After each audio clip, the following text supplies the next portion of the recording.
everybody hear me? 1, 2. Oh, Is it my. green? Turn the clicker on. You're like a regular AV guy. Oh, yeah. Is my mic on? Yeah, I'm on. All right, everybody's mics on? You bet. Okay, just to kind of level set, I mean, Andy has been instrumental in creating this one small device called the iPhone, and also another, huge play from another major company called WebOS, which I've always thought was one of the most sexy development platforms that I've ever seen. I'll go on.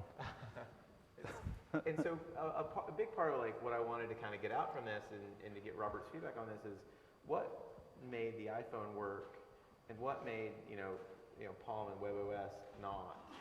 And because everyone is building some form of platform, in this space. And so what are some of the key core takeaways and great anecdotal stories that you could tell us? And the Palm didn't fail maybe because of the software platform. Palm, remember Palm came out after the iPhone had already come out, and they showed off this really cool-looking small phone at CES. Yeah. And then it didn't ship until June, and in March or April. Which, by the way, was the same amount of time it took the iPhone to be announced at Macworld to ship. Right. Right. It was around the same. But That's why we thought we could get away with but it. Apple came out with another revision in the middle there and took away a lot of the oxygen. Yeah.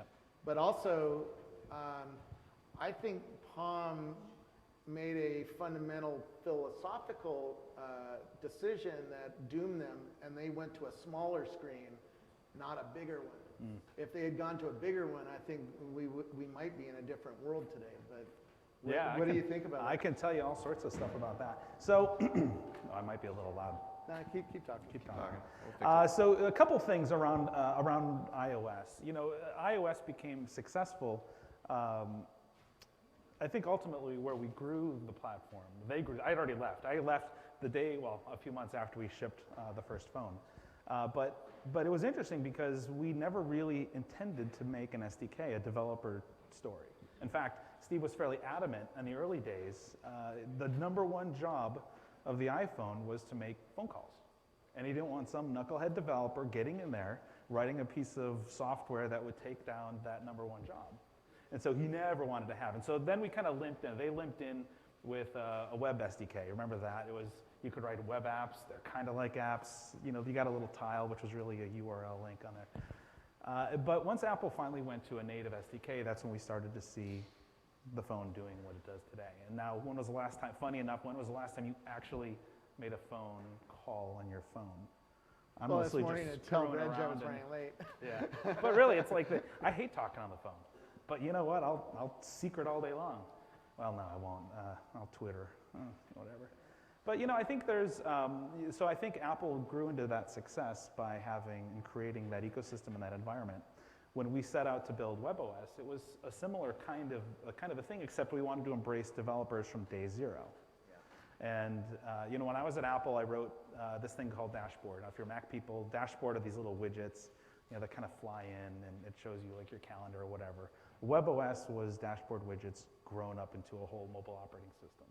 What we found out, though, while it was really, it allowed us to get a product done and demonstrable at CES fairly quickly, it was really painful to grow that to a full-on, shippable product. And you could even argue we did not have a shippable product when we finally shipped the Pre. So, was the product ready? No, it wasn't ready. I think it was the right idea, the right design, the right metaphor, a card metaphor. I still think when you say sexy OS, it's weird to call a piece of software sexy, but here we are. But it did have that kind of lickable, touchable kind of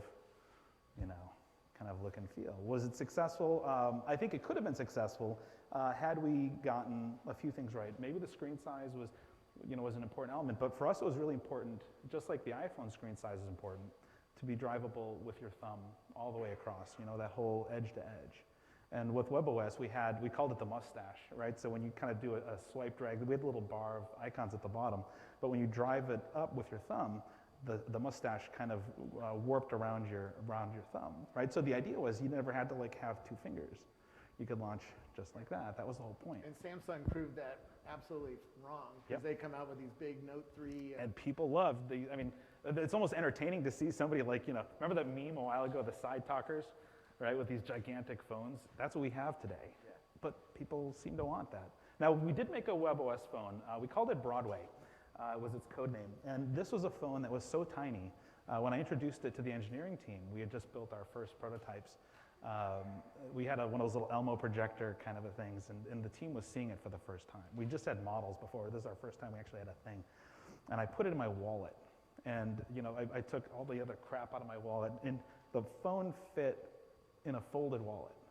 And so I go up, whip out my wallet, and then I open it up and I pull out this phone. It was a tiny little thing.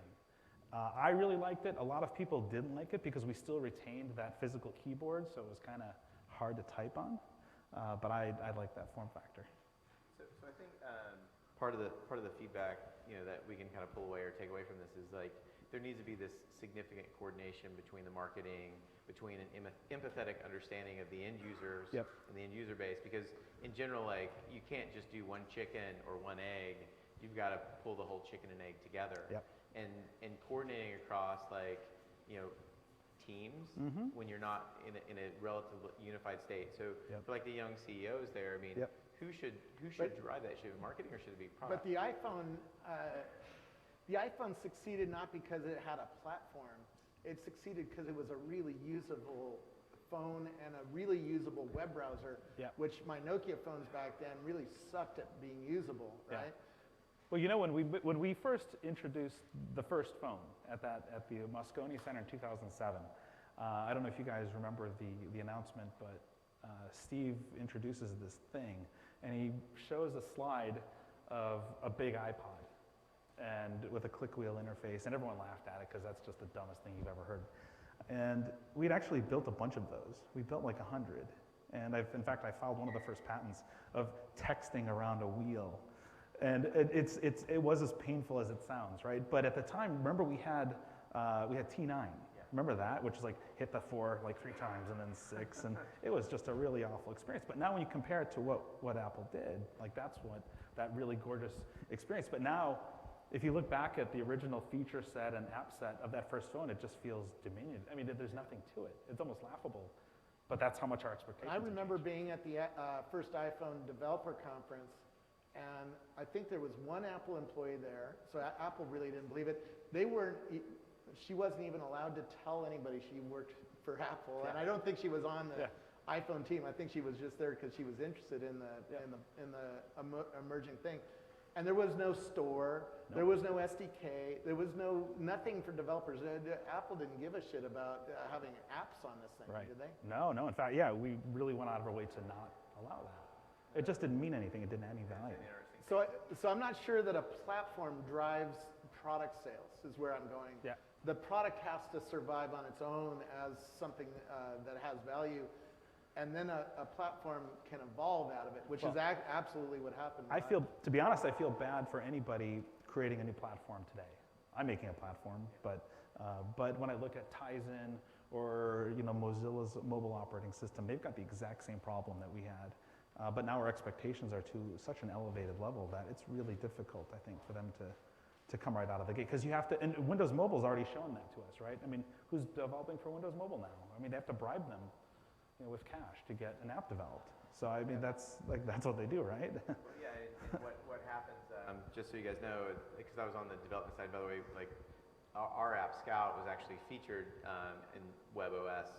Really? We were one of the first ever cool. apps featured. It was before we went dating, because after we went dating, they didn't want to touch us. But what happens if you pay people to develop on your platform is they take your money, they build a shitty experience app, and they never touch it again because they can't support it. People build based on belief and build based on the potential for there to be a market. And so don't think, oh yeah, we'll throw this huge developer competition and we'll get all these people to build really great apps, because in general, entrepreneurs are just going to kind of laugh and say, of course we're going to take your $150,000. Let's outsource it for $35K and let's just keep the money. It's like underwear gnomes. That's step 2. Yeah. Profit. No, but you know what I mean? Like we did that. I think people initially started investing in development for WebOS because I think they saw potential, a real legitimate big market. So you could be first, if you're the first person to make a word processing app, or an office suite, there was potentially lucrative bucks there. I think we're now seeing where we probably are a little more jaded and don't believe that. anymore, right? You're the first on Windows Mobile. I don't mean to bash on WinMobile. I mean, I do a little, but not a lot. I mean, I got flown in a helicopter and got my Nokia phone. I tried to love it so bad, and I just could not. Yeah. Which was tough. Well, you're betting against all the developers. That's what I tell people. You have to watch what developers are doing and follow them, because if you try to bet against developers, you're going to get beaten, because developers are going to do things for their own goal, and they're the ones who are going to bring new utility to the platform, right? So if they're all using iPhone and they're not using Windows Phone, it doesn't matter how cool the Windows Phone is without apps. You're going to feel bad every time somebody sits next to you in a plane or in a concert and shows you all the cool things that are on the app. And you're not going to get that first-class native experience. I think only now that Android has really gotten significant market share, we're starting to see first-class, really well-written Android apps that take advantage of Android in all the features that they have. Yeah, I think it's important to know. I think what happens with most large platform plays that are distributed is there's this element of hubris on behalf of the larger corporation or company where they're like, well, of course people want to partner with us. If we just make it easy for them to partner with us, they're just going to be this mad rush. I built the open API service that AT&T runs on, you know. I mean, we had weird technology stuff about me. So we had 10,000 quote. My respect for you is, you know, gradually. It started off pretty low. Well, you know, it was good. Just like my dating one, right? Like 1 minute in sec. So what I've noticed is like there's this huge hubris where it's like, of course this is going to happen. We'll throw money at it. It's going to be there. But in reality, like people miss like the core things, which is what you guys have talked about, which is build a platform that people get radically committed to. Have the inroad understanding that you can open up that platform, and once you start to understand your use cases, you find those partners that are focused on those use cases. Where in the wearable world do you think there's an opening for a new platform, or if you were a platform thinker in this new wearable world? Well, that's what I was thinking when you said earlier about the APIs. I think one of the things I see a lot with a lot of embedded device developers is they're really good at building really cool hardware, not necessarily user experiences, right? I've got a Fitbit. And I can, the website's all right, and the apps are getting better, but I can't do a whole lot of stuff with it. So, but luckily they provide an API to all this data. Jawbone guys do the same thing. So now my buddy who actually runs software over at Jawbone, he and I can have a stepping competition because both of those APIs are available. So my advice to people developing wearables is to make sure that the data that you collect is exported. It's not, I wouldn't say you're losing competitive edge by making your data available. In fact, you're allowing another platform to come in. And I think we're seeing this with Apple. That's the whole reason why Apple did HealthKit, right? So they want to be the hub for all these health and fitness sensors. So I think there's an opening there to create an experience that encompasses all of those different pieces of data. At Rackspace, we noticed we were losing to Amazon, and we decided to open source our cloud platform and turn that into OpenStack and make that a platform that's seeing some major success. They had 7,000 people at their latest summit. Where do you think open source fits into this platform, or is it just enough to do an API? I think open sourcing is interesting, mostly from a security and privacy, make people feel good. Because now with the data we're collecting on these sensors, I think makes people, honestly, a little skittish. Right? You've got access to all of my health data, how much I sweat, my heart rate, all this sensitive data. I think open source in that case allows the technical community in general to vet out what you're doing. Right? It's a level of honesty and openness. I don't think it does anything for the consumer. Right? Really, that's a play for the developer and the technical world. I think in that respect, just having some kind of API available is probably the more key element. But I think mostly it's just your reputation of protecting somebody's data. And I think we're open. When we look at the kind of data we're collecting, it's going to be stuff that insurance companies or people who could use it for maybe not the way it was originally collected to take advantage of. Well, let's talk about that.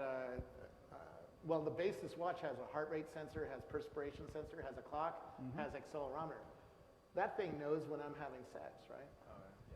Now, Go on. Well, Oh wait, no, don't. No, Are we, no. is somebody in the audience going to create a sex app to compare how long we've been going, how much sex all three of us are having? All the Who does it better?